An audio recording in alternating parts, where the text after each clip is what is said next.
Hey folks, good morning and welcome back to the channel. So we're coming fresh at you with a nice video. We are looking at the outcome and how this really got to where it got to and what laid the foundation for this route that was taken, because there's a very kind of, I think a good way to express this is, oh, look at me, I'm very hard done by. I'm not getting funded anymore. There's also maybe a little bit of confusion why I voted no, and that's totally understandable. Why would I no vote my own proposal? And it's quite simple, and I have highlighted this out.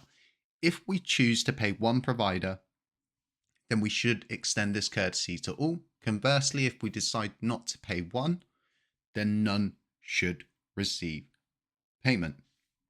This is really important moving forward to understand. If, for example, we want to utilize TFL's free endpoint infrastructure through Foundation, it's a one-time fee, probably for the pull request, and that's $2,000 to get free endpoints for the ongoing future. This whole situation, we have to go backwards in time and we have to understand why I chose to go this route, because a lot of people probably just think he's not working with people, this, that, and the other. It's actually all in reverse. The difference is 2 months ago, I approached Terror Rebels, aka Hexagon. I asked them for a meeting as to which they were all present, including their YouTuber they had hired. And I explained to them funding was a problem. We've got this free infrastructure from all nodes. We should probably be utilizing it. We should be focusing the money elsewhere. Is there any chance you could split your proposals down into 3 proposals and cut your costs? Because from where I'm sitting from a business perspective, yes, it comes out in one proposal to you as a community, but to me, that's 3 individual routes. One for the actual endpoint infrastructure, which I would have no problems paying for. I would totally yes vote. Just infrastructure costs. The wallet needed to be in its own individual proposal, and staffing needed to be in its own individual proposal. And yes, this sounds long-winded, right? 3 proposals is a lot to vote on, but that's the environment that we're in. As it stands right now, all I did, and this is the last time I'm going to be covering this in a video, is I've saved the blockchain around $160,000 a year so far. This is a real good first step in clawing back assets that don't need to be going out. This is called patching the leaks, creating stability, as to which we have got the perfect outcome. A lot of the time, right, when you remove paychecks from people and they're no longer being paid, the true colors start to come out. That it's for them, it's just a business thing, and I totally respect that. But LUNC is not at a point where it can be paying businesses to simply be around and provide what we already have. It's the same with the wallet, right? We have CX upon CX upon CX upon DEX upon DEX upon DEX, Trust Wallet. You've got so many avenues to hold your coins. And on top of all of that, you've got the actual official infrastructure. This whole long pause, early in the morning. This whole route of getting here wasn't because I couldn't work with people. When I approached and had that sit down, as I was explaining, the response I was given was the same response that was, funnily enough, it must have been like written down or scripted, because they said it again in another space later on. But they said the community had options, and those options were to go get more jobs to pay those bills, foot the bill, or find cheaper infrastructure. So, what was expected of me at that point? What avenues do I have left as to getting them to reduce their running costs and meet someone in the middle? They weren't interested, and it's a shame that they weren't, because with the route that LUNC is walking, is starting to become more and more obvious to everybody how things should be, how development should go, how money should be spent. And a lot of the time, these big validators that are having a say all of a sudden, they still don't believe in the blockchain. They don't believe it can get to where it can get to. And that was kind of like what I touched on in a previous video, where the idea of it being dead is just ridiculous. We are a huge community that stands strong. We stand together the majority of the time. So this whole infrastructure thing was for the greater good of the blockchain. As much as people want to sit there and act like this was some kind of like weird sabotage attack full of bluffs, nothing was bluffed. All I did was my job as a validator, exactly the options that they presented me. Go find cheaper or free infrastructure. What did I do? I provided cheaper, which was almost 40% cheaper, or free. And it was down to the community, and the community have decided. So I think that really drums up quite in a good way as to why we got to where we got to and how we've managed to save this much money for the blockchain. Because whilst everybody else sits there and sort of shrugs their shoulders and sort of goes, well, just keep paying us money, and people are, oh, moan about it, but they never actually do anything. There's never any action. No one wants to stick their neck on the line for this blockchain to possibly get it to a place where it needs to be. Even though it's going to sting a little bit, you're going to get a lot of heat for what you're doing, because ultimately when you're on the correct road, you're going to meet lots and lots of bad actors that want to drag you down. We've seen it happen to Tobias, we've seen it happen to Ed, we've seen it happen to so many people, including LBA at this point. I think we've all wised up to who's doing it, why they're doing it. And some people just want to see the world burn, and it really is that simple. They don't want anything, they just want to see the chain destroyed. It's a very strange kind of world that we live in, but we know these kind of people exist. So moving forward, where do we go from here? Well, we've got a lot of routes popping up. There's a very interesting person coming out of the woodwork, and I think what he's been doing with the market module is very threatening to the quant team currently, and maybe they're not too happy about this market module being shown and the tests being shown. What I'm going to do is I'm going to go through it in another video later today. I'm going to break it down as best as I can as to what the mumbo jumbo in that screenshot really means. But it's a very good time that we're in. We're in the biggest bear market for a long time, and that's speaking with people who've got real historical accounts of being in crypto through multiple bull runs. This is probably as bad as it's going to get moving forward, touch wood.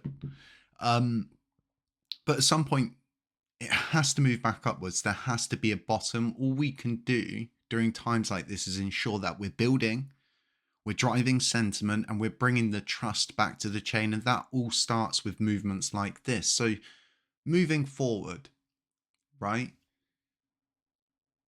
The one thing that really stands out with everything for me is when, like I said, when you remove someone's paycheck and things become quite obvious. So this is actually a pinned post from Hexagon. So in order to ensure sustainable operations of Hexagon, we have made the strategic decision to diversify our customer base by expanding our services to encompass the broader Cosmos system. We will be rebranding Terra Classic Station as Galaxy Station as an interchain wallet with a focus on the Cosmos ecosystem. Sounds very similar, doesn't it, to Luna's alliance system? So as a result of this shift in our direction, we would like to formally announce the termination of our collaboration with the L1TF in regards to Terra Classic Station. We've transferred the current version of the source code to the Terra Classic Station L1TF as it rightfully belongs to the LUNC community. Now, I think this is really interesting because ultimately we've actually paid for all of the machinery, the backup, the power supply units.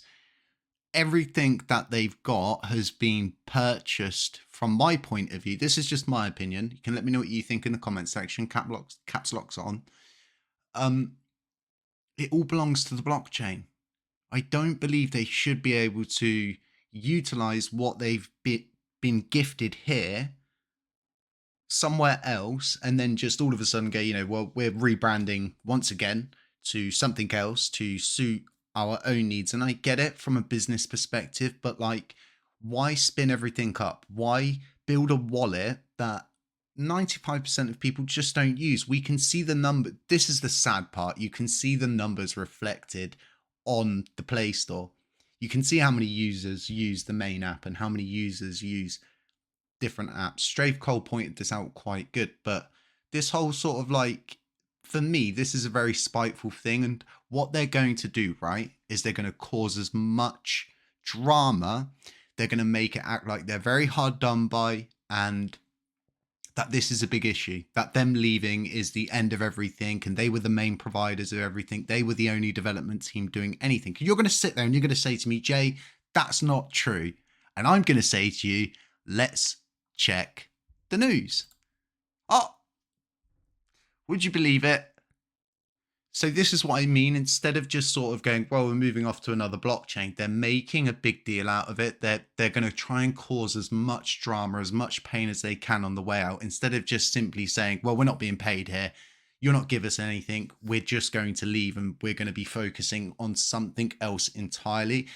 And what I say to this with a lot of people is, if you believe in this blockchain so much, why not just work for free? Why not just buy a big bag and work for free in your own spare time? Like all of us do, right?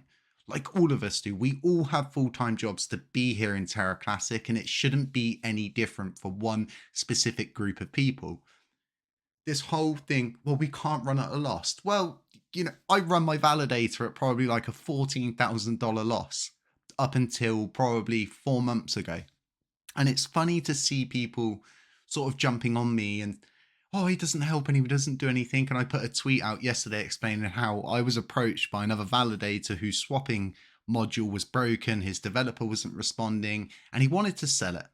He wanted the money. He would sell it as it is. You would get the module, you fix it, and you would benefit from that. Instead, I didn't do that. Instead, what I did was say, we'll fix it for you for free. I spoke with a couple of people and that made it happen for free. And we didn't try benefit. I don't have access to the module. I didn't get a copy of the module. I didn't ask for anything. And I didn't want anything from it.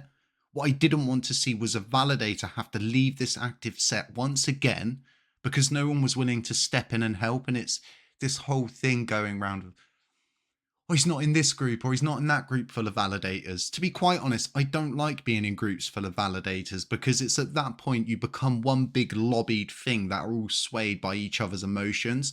Every decision made on this blockchain should be made from a non-emotional standpoint. I know that's kind of like bitter to say considering what I've said previously, but ultimately when it comes down bite to crunch, governance decisions, we can say anything we want leading up to it. We can say anything we want after it and during it. But ultimately, it comes down to that business aspect perspective. And it really is as simple as that. I think we're in a great place. So many people have wanted to see the former group known as Terror Rebels just do what we knew they was going to do and just eject. And I'm not one to keep sort of like not even pointing the finger, but when they're making a big deal out of it, they're getting news articles written and they're just causing more pain when they don't need to. Go and build your Alliance interchain multi-wallet just like Luna's doing. Go and copy another chain's idea like you've copied things from the United Vision time and time again. And it's like, when do these people get off? When do they stop doing these things time and time again? Once again, this is all just my opinion. Let me know what you think. Maybe it sounds a little bit bitter. Maybe I'm being a little bit harsh. But at this point, we've been in this for a year and 5 months. I think we're all sick of it at this point. And someone just needs to point out the darn obvious. Folks, stay safe, stay humble, stay aware. And as always, I'll catch you in the next one.